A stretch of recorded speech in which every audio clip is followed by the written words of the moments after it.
Om Shanti. Good morning. 10 जनवरी 2025 की मुरली।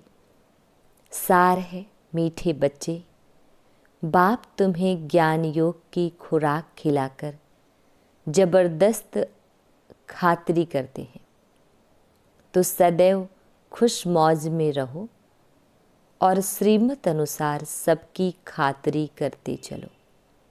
मीठे बच्चे, बाप तुम्हें ज्ञान योग की खुराक खिलाकर जबरदस्त खातिरी करते हैं, तो सदैव खुश मौज में रहो और श्रीमत अनुसार सबकी खातिरी करते चलो। प्रश्न: इस संगम युग पर आपके पास सबसे अमूल्य चीज कौन सी है जिसकी संभाल करनी है? इस संगम युग पर आपके पास सबसे अमूल्य चीज कौन सी है जिसकी संभाल करनी है? उत्तर: इस सर्वोत्तम ब्राह्मण कुल में आपकी यह जीवन बहुत अमूल्य है, इसलिए शरीर की संभाल जरूर करनी है। ऐसे नहीं यह तो मिट्टी का पुतला है, कहाँ यह खलास हो जाए। नहीं, इनको जीते रखना है। कोई बीमार होते हैं तो उनसे तंग नहीं होना चाहिए।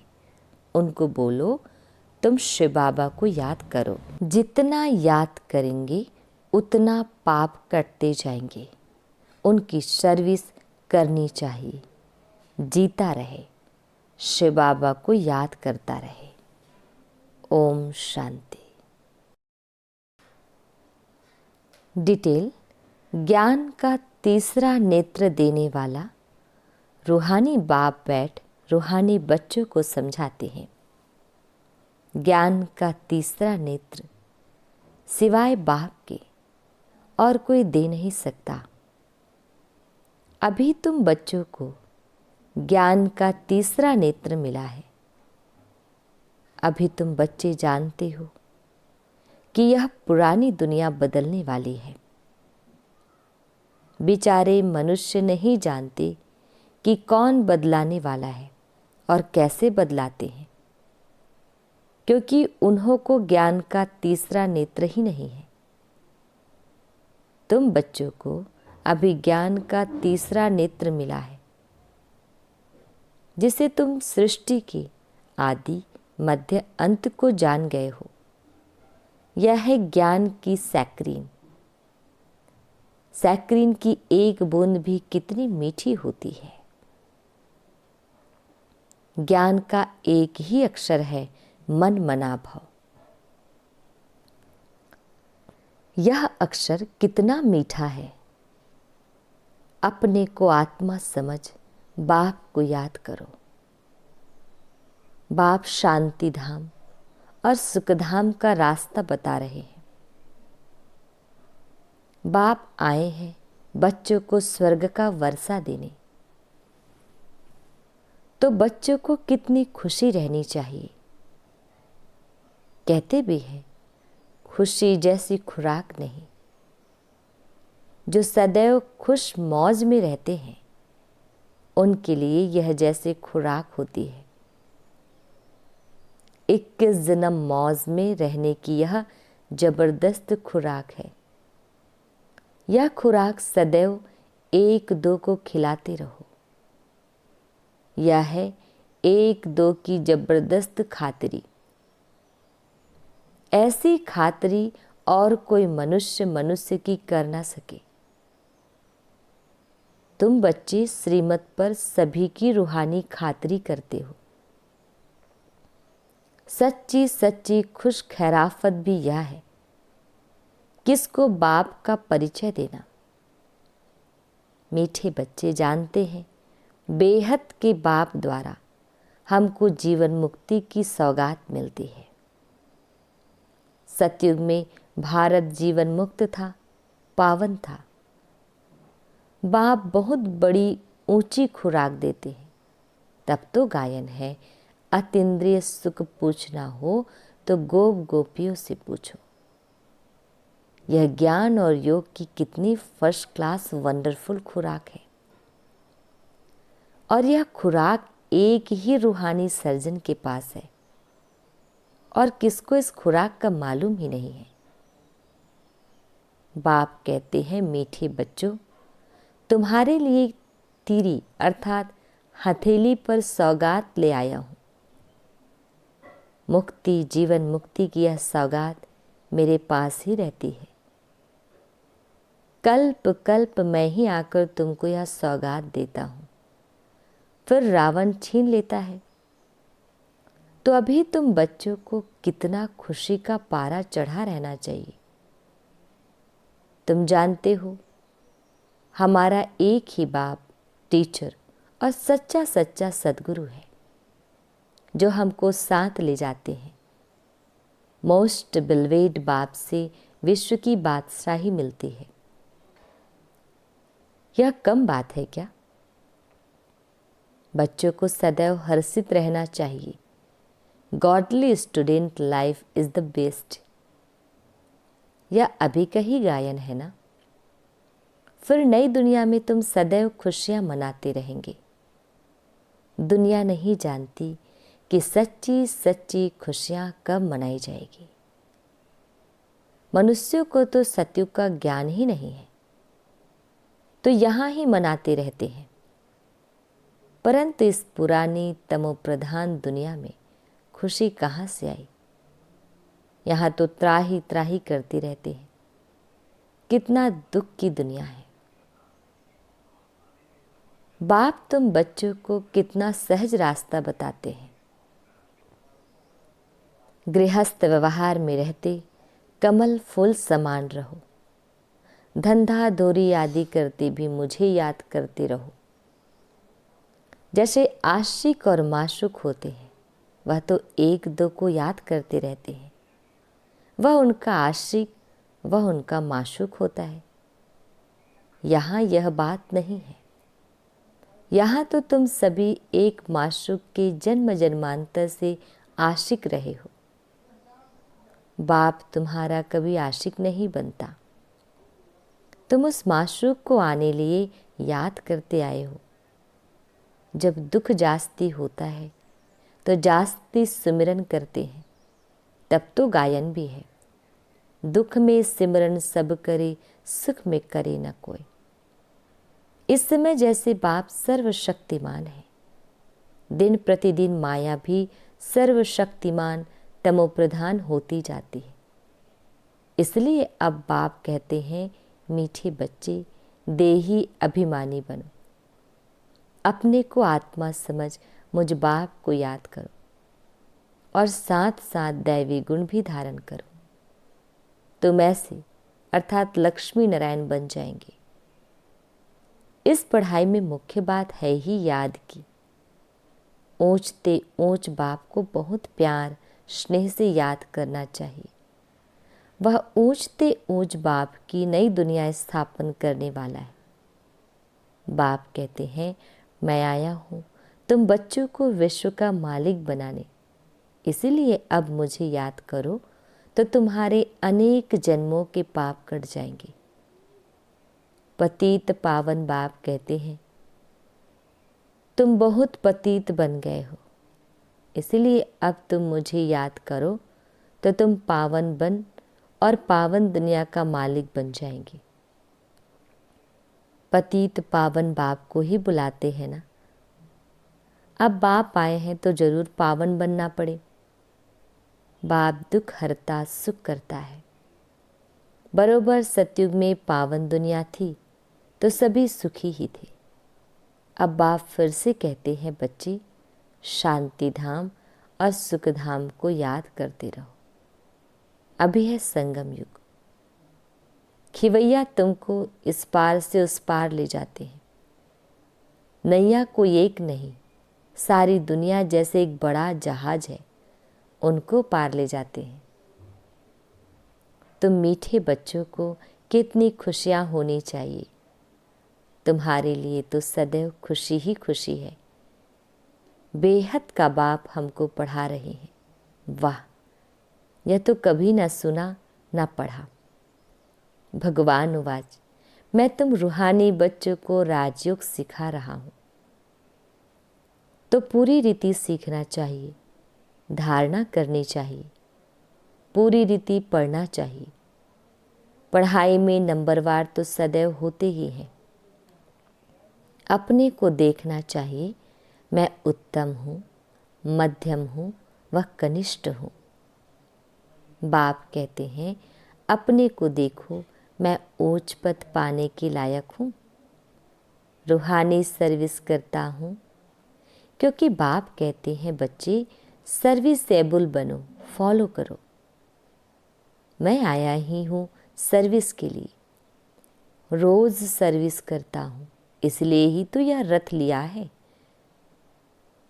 इनका रथ बीमार पड़ जाता है तो मैं इनमें बैठ मुरली लिखता हूँ। मुख से तो बोल नहीं सकते तो मैं लिख देता हूँ, ताकि बच्चों के लिए मुरली मिस ना हो। तो मैं भी सर्विस पर हूँ ना। यह है रूहानी सर्विस। तो तुम बच्चे भी बाप की सर्विस में लग जाओ। On God fatherly service. जो अच्छा पुरुषार्थ करते हैं, अच्छी सर्विस करते हैं, उनको महावीर कहा जाता है। देखा जाता है कौन महावीर है, जो बाबा के डायरेक्शन पर चलते हैं। बाप का फरमान है, अपने को आत्मा समझ, भाई भाई देखो, इस शरीर को भूल जाओ। बाबा भी शरीर को नहीं देखते हैं। बाप कहते हैं मैं आत्माओं को देखता हूँ। बाकी यह तो ज्ञान है कि आत्मा शरीर बिगर बोल नहीं सकती। मैं भी इस शरीर में आया हूँ, लोन लिया हुआ है। शरीर साथ ही आत्मा पढ़ सकती है। बाबा की बैठक यहाँ अर्थात भ्रकुटी में है। यह है अकाल तख्त। आत्मा अकाल मूर्त है। आत्मा कब छोटी बड़ी नहीं होती है, शरीर छोटा बड़ा होता है। जो भी आत्माएं हैं उन सभी का तख्त यह भ्रकुटी है। शरीर तो सभी के भिन्न भिन्न होते हैं। किसका अकाल तख्त पुरुष का है, किसका अकाल तख्त स्त्री का है, किसका अकाल तख्त बच्चे का है। बाप बैठ बच्चों को रूहानी ड्रिल सिखलाते हैं। जब कोई से बात करो तो पहले अपने को आत्मा समझो। हम आत्मा फलाने भाई से बात करते हैं। बाप का पैगाम देते हैं कि शिव बाबा को याद करो। याद से ही जंग उतरनी है। सोने में जब अलाय पड़ती है तो सोने की वैल्यू ही कम हो जाती है। तुम आत्माओं में भी जंग पड़ने से तुम वैल्यूलेस हो गए हो। अब फिर पावन बनना है। वैल्यूलेस अर्थात मूल्यहीन। तुम आत्माओं को अब ज्ञान का तीसरा नेत्र मिला है। उस नेत्र से अपने भाइयों को देखो। भाई भाई को देखने से कर्मेंद्रिय चंचल नहीं होगी। राज्य भाग्य लेना है, विश्व का मालिक बनना है तो यह मेहनत करो। भाई भाई समझ सभी को ज्ञान दो, तो फिर यह टेव अर्थात आदत पक्की हो जाएगी। सच्चे सच्चे ब्रदर्स तुम सभी हो। बाप भी ऊपर से आए हैं, तुम भी आए हो। बाप बच्चों सहित सर्विस कर रहे हैं। सर्विस करने की बाप हिम्मत देते हैं। हिम्मते बच्चे, मददे बाप। तो यह प्रैक्टिस करनी है। मैं आत्मा भाई को पढ़ाता हूँ, आत्मा पढ़ती है ना। इसको स्पिरिचुअल नॉलेज कहा जाता है, जो रूहानी बाप से ही मिलती है। संगम पर ही बाप आकर यह नॉलेज देते हैं कि अपने को आत्मा समझो। तुम नंगे आए थे, फिर यहाँ शरीर धारण कर तुमने 84 जन्म पार्ट बचाया है। अब फिर वापस चलना है। इसलिए अपने को आत्मा समझ भाई भाई की दृष्टि से देखना है। यह मेहनत करनी है। अपनी मेहनत करनी है, दूसरे में हमारा क्या जाता। चैरिटी बिगिंस एट होम अर्थात पहले खुद को आत्मा समझ, फिर भाइयों को समझाओ तो अच्छी रीति तीर लगेगा। यह जौहर भरना है। मेहनत करेंगे तभी ऊंच पद पाएंगे। इसमें कुछ सहन भी करना पड़ता है। जब कोई उल्टी सुलटी बात बोले तो तुम चुप रहो। तुम चुप रहेंगे तो फिर दूसरा क्या करेगा? ताली दो हाथ से बजती है। एक ने मुख की ताली बजाई, दूसरा चुप कर दे तो वह आपे ही चुप हो जाएंगे। ताली से ताली बजने से आवाज हो जाता है।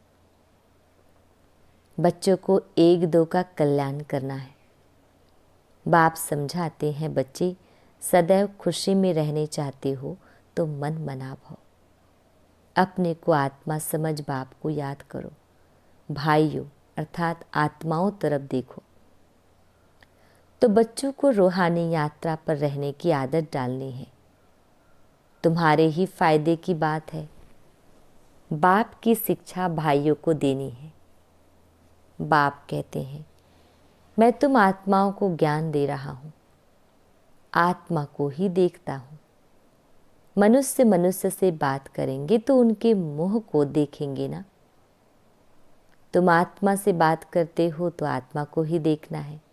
भल शरीर द्वारा ज्ञान देते हो, परंतु इसमें शरीर का भान तोड़ना होता है। तुम्हारी आत्मा समझती है परमात्मा बाप हमको ज्ञान दे रहे हैं। बाप भी कहते हैं आत्माओं को देखता हूँ। आत्माएं भी कहती हम परमात्मा बाप को देख रहे हैं, उनसे नॉलेज ले रहे हैं। इसको कहा जाता है स्पिरिचुअल ज्ञान की लेन देन। आत्मा की आत्मा के साथ, आत्मा में ही ज्ञान है। आत्मा को ही ज्ञान देना है। यह जैसे जौहर है। तुम्हारे ज्ञान में यह जौहर भर जाएगा तो किसको भी समझाने से झट तीर लग जाएगा। बाप कहते हैं प्रैक्टिस करके देखो, तीर लगता है ना। यह नई टेव डालनी है तो फिर शरीर का भान निकल जाएगा। माया के तूफान कम आएंगे, बुरे संकल्प नहीं आएंगे, क्रिमिनल आई भी नहीं रहेगी। हम आत्मा ने 84 का चक्र लगाया। अब नाटक पूरा होता है। अब बाबा की याद में रहना है। याद से ही तमो प्रधान से सतो प्रधान बन सतो प्रधान दुनिया के मालिक बन जाएंगी। कितना सहज है। बाप जानते हैं बच्चों को यह शिक्षा देना भी मेरा पार्ट ही है, कोई नई बात नहीं।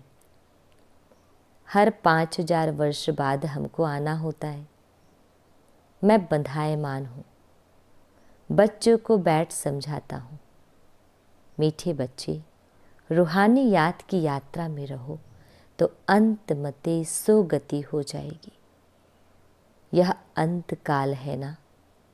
माँ में कम याद करो तो तुम्हारी सदगति हो जाएगी। याद की यात्रा से पाया मजबूत हो जाएगा।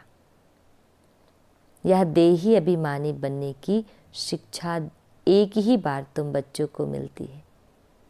कितना वंडरफुल ज्ञान है। बाबा वंडरफुल है तो बाबा का ज्ञान भी वंडरफुल है। कब कोई बता ना सके। अभी वापस चलना है, इसलिए बाप कहते हैं मीठे बच्चों यह प्रैक्टिस करो। अपने को आत्मा समझ, आत्मा को ज्ञान दो। तीसरे नेत्र से भाई भाई को देखना है। यही बड़ी मेहनत है। यह है तुम ब्राह्मणों का सर्वोत्तम ऊंचते ऊंच कुल। इस समय तुम्हारा जीवन अमूल्य है, इसलिए इस शरीर के भी संभाल करने हैं। तमो प्रधान होने कारण शरीर की आयु भी कम होती गई है। अब तुम जितना योग में रहेंगे उतना आयु बढ़ेगी। तुम्हारी आयु बढ़ते बढ़ते 150 वर्ष हो जाएगी सतयुग में। इसलिए शरीर की भी संभाल करनी है। ऐसे नहीं यह तो मिट्टी का पुतला है, कहाँ यह खलास हो जाए। नहीं, इनको जीते रखना है। यह अमूल्य जीवन है ना। कोई बीमार होते हैं तो उनसे तंग नहीं होना चाहिए। उनको भी बोलो शिव बाबा को याद करो। जितना याद करेंगे उतना उनके पाप कटते जाएंगे। उनकी सर्विस करनी चाहिए। जीता रहे, शिव बाबा को याद करता रहे। यह समझ तो रहती है ना, हम बाबा को याद करते हैं, आत्मा याद करती है बाप से वर्षा पाने के लिए। अच्छा, मीठे मीठे शिकिल दे बच्चों प्रति नंबरवार पुरुषार्थ अनुसार माता पिता बाप दादा का याद प्यार और गुड मॉर्निंग।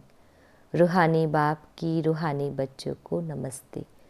हम रूहानी बच्चों की रूहानी माता पिता बाप दादाजी को याद प्यार गुड मॉर्निंग और नमस्ते। शुक्रिया मीठे प्यारे बाबा, आपका लाख लाख शुक्रिया। धारणा के लिए मुख्य सार है, फर्स्ट पॉइंट, अपने को देखो। मैं पुरुषार्थ में उत्तम हूँ, मध्यम हूँ या कनिष्ठ हूँ। मैं उच्च पद पाने के लायक हूँ। मैं रूहानी सर्विस करता हूँ। सेकंड पॉइंट, तीसरे नेत्र से आत्मा भाई को देखो। भाई भाई समझ सभी को ज्ञान दो। आत्मिक स्थिति में रहने की आदत डालो तो कर्मेंद्रियां चंचल नहीं होंगी। वरदान, ब्रह्मा बाप समान महात्याग से महान भाग्य बनाने वाले फरिश्ता सो विश्व महाजन भव। ब्रह्मा बाप समान महात्याग से महान भाग्य बनाने वाले फरिश्ता सो विश्व महाराजन भव। डिटेल, फरिश्ता सो विश्व महाराजन बनने का वरदान उन्हीं बच्चों को प्राप्त होता है जो ब्रह्मा बाप के हर कर्म रूपी कदम के पीछे कदम उठाने वाले हैं, जिनका मन बुद्धि संस्कार सदा बाप के आगे समर्पित है। जैसे ब्रह्मा बाप ने इसी महात्याग से महान भाग्य प्राप्त किया, अर्थात नंबर 1 संपूर्ण फरिश्ता और नंबर 1 विश्व महाराजन बने, ऐसे फॉलो फादर करने वाले बच्चे ही महान त्यागी व सर्वस्व त्यागी होंगे। संस्कार रूप से भी विकारों के वंश का त्याग करेंगे। श्लोगन, अभी सब आधार टूटने हैं, इसलिए एक बाप को अपना आधार बनाओ। अभी सब आधार टूटने हैं, इसलिए एक बाप को अपना आधार बनाओ। अपने शक्तिशाली मनसा द्वारा सकाश देने की सेवा करो। इतनी सारी प्रकृति को परिवर्तन करना, तमोगुणी संस्कारों वाली आत्माओं की तमोगुणी वाइब्रेशंस को बदलना और स्वयं को भी ऐसे खूने नाहक वायुमंडल के वाइब्रेशन से सेफ रखना तथा उन आत्माओं को सहयोग देना, इस विशाल कार्य के लिए मनसा को शुभ भावनाओं से संपन्न शक्तिशाली बनाओ। ओम शांति।